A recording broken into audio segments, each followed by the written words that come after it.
Hi, this is Chin Target Part 2, still using the chair.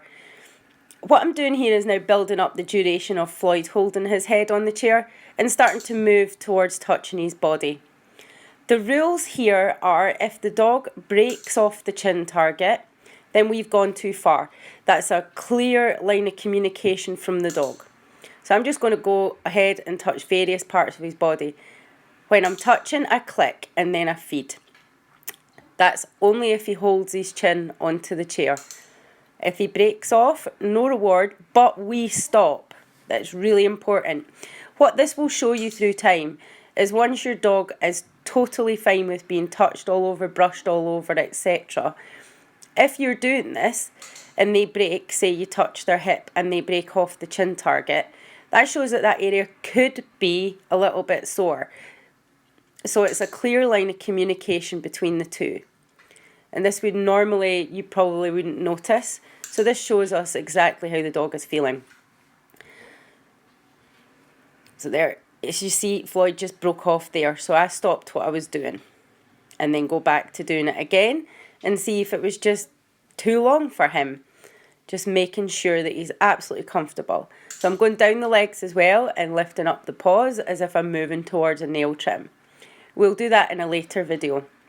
And this is why this is such an excellent method to use for all sorts of caregiving behaviours. So here it is from a different angle, just because you couldn't really see what Floyd was doing. So we're just keeping him nice and steady, and there's me moving down his front left leg. He's absolutely comfortable with that. He has stitches in that area, so I'm going to do quite a lot of work on that part of him, because he's going to be getting stitches out shortly. So we will use this in the vet's office. He also has stitches on his front right too. So I'll be working on both those areas over the next few days. So here's the paw lift. So we keep the dog on the chin target. And you just gently touch and then go down the leg and then gradually doing all the different things that you would do for a nail trim. And what he's got to do is just keep his chin on the chair. Again, I'll repeat again, if the dog breaks off, it means you've to stop.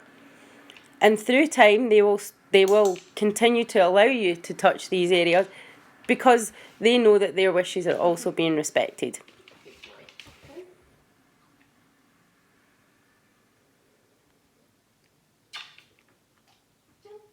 Now here Floyd takes a little bit longer to target the chair.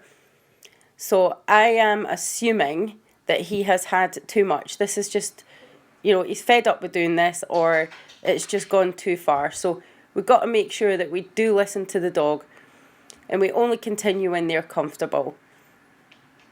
And that way, we're going to get a great trust when we're doing all of these caregiving behaviours.